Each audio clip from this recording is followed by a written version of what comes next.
রহমান রহিম ইয়া আইয়ুহাল্লাযীনা আমানু কুতিবা আলাইকুমুস সিয়ামু কামা কুতিবা আলাল লাযীনা মিন ক্বাবলিকুম লাআল্লাকুম তাত্তাকুন। সাদাকাল্লাহুল আযীম।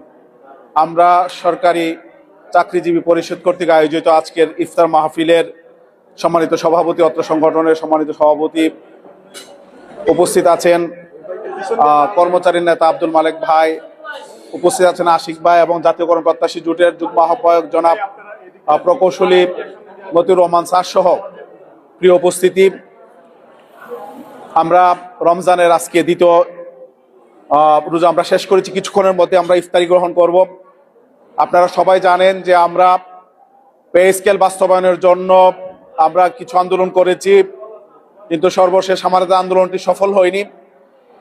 কেন আন্দোলনটি সফল হয়নি এই ব্যাপারে আমি দুটি কথা বলবো। সেটি হচ্ছে, সর্বশেষ যেদিন শহীদ মিনার থেকে যমুনা অভিমুখে মার্চ করার যে প্রোগ্রামটি ছিল, বুখা মিছিলের যে প্রোগ্রামটি ছিল, আমি আমার পারিবারিক একটি অনুষ্ঠানের কারণে আসতে পারি নাই, কিন্তু আমাদের জাতীয়করণ প্রত্যাশী জোটের সিনিয়র নেতৃবৃন্দ এখানে ছিলেন। এখানে যে প্রকৌশলী মতিউর স্যার এখানে আছেন, ওনার নেতৃত্বে আমাদের জাতীয়করণ প্রত্যাশী জোটের নেতৃবৃন্দ এবং আমাদের সহযোদ্ধারা ছিলেন। আমার কাছে মনে হয়েছে ওই দিন যেখানে পুলিশ বাধা দিয়েছে, ওখান থেকে যারা ছিল আপনার আন্দোলনরত তাদেরকে নিয়ে শহীদ মিনারে শুক্রবার সারাদিন অবস্থান করে, শনিবারও যদি ওখানে অবস্থান করা যেত এবং শনিবারে যদি আবার সচিবালয়ের দিকে মার্চ করার একটা কর্মসূচি দেওয়া যেত, মোটামুটি প্রায় 48 ঘন্টায় সরকারের উপর একটা বড় রকমের চাপ তৈরি হতো এবং ওই সরকারের কাছ থেকেই হয়তোবা পে স্কেলের প্রজ্ঞাপন হয়ে যেত। আমাদের এখানে আন্দোলনের যে প্রসেসটা, আমার মনে হয় সম্ভবত আমার ক্ষুদ্র বিবেচনায় মনে হয় এটা ভুল হয়েছে।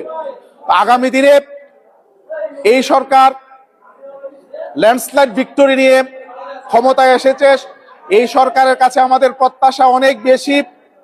আমরা আশা করি মাননীয় প্রধানমন্ত্রী ইতিমধ্যে বিভিন্ন বৈষম্য বিভিন্ন সেক্টরে যেগুলো বিরাজমান আছে এগুলো দূর করার জন্য ওনারা কাজ শুরু করেছেন। ইতিমধ্যে আমাদের শিক্ষামন্ত্রী আমাদের বেতন ভাতা এগুলোর ব্যাপারে উনি অবগত আছেন এবং এগুলো নিয়ে উনি কাজ করবেন, ইতিমধ্যে ঘোষণা দিয়েছেন। আমরা আশা করি এই সরকার খুব অল্প সময়ের মধ্যে পে স্কেলের যে রিপোর্ট, এই রিপোর্টটি পর্যালোচনা করে খুব অল্প সময়ের মধ্যে আমরা আশা করছি তারা পে স্কেলের ঘোষণা দিবেন ইনশাল্লাহ।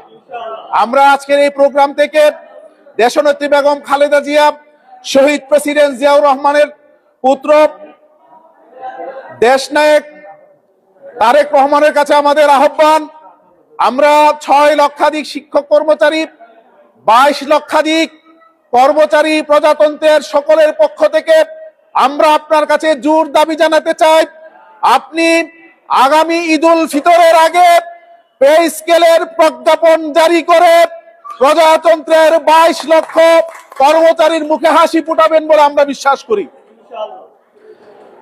শিক্ষামন্ত্রী মহোদয় কালকে ঘোষণা দিয়েছেন যে শিক্ষকরা শ্রেণীকক্ষ রেখে ওনারা আন্দোলন করবেন, এটা ওনারা বলছেন যে এটার প্রয়োজন নেই। যে দাবি দাওয়াগুলো আছে ডিউ প্রসেস আমাদেরকে জানালে আমরা এগুলো নিয়ে কাজ করব এবং যৌক্তিক দাবি পূরণের জন্য আমরা চেষ্টা করব। আমরা বিশ্বাস রাখতে চাই এই সরকারের সময়ে শিক্ষকরা শ্রেণীকক্ষ ছেড়ে তাদেরকে আন্দোলনের মাঠে আসতে হবে না, প্রেস ক্লাবে আসতে হবে না, শহীদ মিনারে আসতে হবে না।